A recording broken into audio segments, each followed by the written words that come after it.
अभी आप सुन रहे हैं संत श्री राधा बाबा गोरखपुर के जीवन पर साधु कृष्ण प्रेम जी द्वारा लिखित पुस्तक महाभाव दिनमणि श्री राधा बाबा के अंश। श्री सेठ जी जयदयाल जी गोयंका के चमत्कार। श्री सेठ जी जयदयाल जी गोयंका राधा बाबा की दृष्टि में ज्ञान की चौथी भूमिका में प्रतिष्ठित संत थे। उनमें अनेक चमत्कार भी थे। राधा बाबा के सम्मुख उनके जो चमत्कार प्रकाश में आए, यहाँ मात्र उनका ही उल्लेख किया जा रहा है। वैसे उनके अनेक चमत्कारों की बातें दूसरे सत्संगियों ने भी बतलाई हैं। वास्तव में विषयों का उपभोग न करने वाले के विषय तो निवृत्त हो जाते हैं, परंतु जो आसक्ति है वो निवृत्त नहीं होती। रस की इस आसक्ति की सर्वथा निवृत्ति तभी होती है जब परतत्व का ठीक अनुभव हो जाए अथवा साक्षात भगवत दर्शन हो जाए। अद्वैत साधना के अनुसार पूर्णता की जो स्थिति होती है उसमें पूज्य गुरुदेव की प्रतिष्ठा थी। ऐसी ब्राह्मी स्थिति में प्रतिष्ठित रहने के उपरांत भी वे अपने में एक दोष पाते थे। वे जब भी भिक्षा करते थे, यदि कोई वस्तु मिष्ठान होती थी तो वे अधिक खा जाते थे।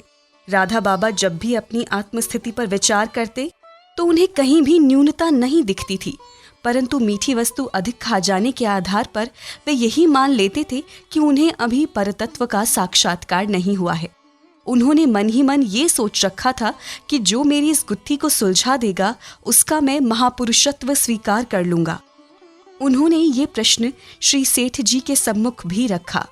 श्री सेठ जी ने पूज्य गुरुदेव से बहुत ही सरल ढंग से कहा कि मीठी वस्तु अधिक खा लेने का अर्थ ब्राह्मी स्थिति में कोई त्रुटि नहीं।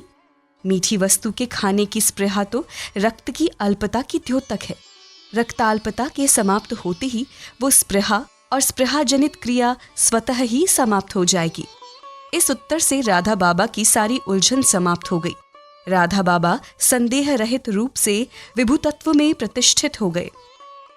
इसी प्रकार बांकुड़ा से रांची आते समय राधा बाबा से श्री सेठ जी का विचार विमर्श रेलगाड़ी में भी चल रहा था।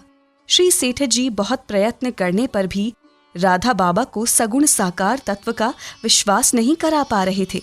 उनका कथन अनुभव के आधार पर था, जिसे राधा बाबा किसी भी प्रकार मानने को उद्यत नहीं थे।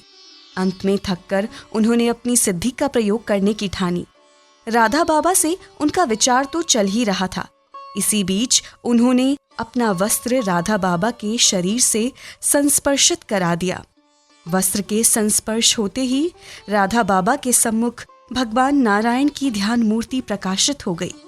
राधा बाबा चकित थे कि बिना किसी ध्यान, चेष्टा एवं साधना के ये मूर्ति मेरे सम्मुख कैसे व्यक्त हो रही है।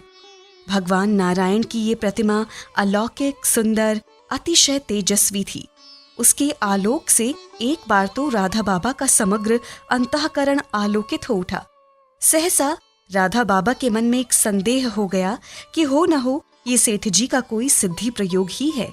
उन्होंने जो ही नीचे की ओर दृष्टि डाली, उन्हें इस तथ्य का ज्ञान भी हो गया कि उनके शरीर से श्री गोयंका जी का वस्त्र छोर संस्पर्शित हो रहा है। उन्होंने हंसकर वो वस्त्र हटा दिया एवं श्री सेठ जी को ये उत्तर दिया कि विचारों को विचारों से काटिए, इस प्रकार जादू का प्रयोग क्यों करते हैं। वस्त्र का छोर हटने से वो मूर्ति भी स्वतः ही लुप्त हो गई।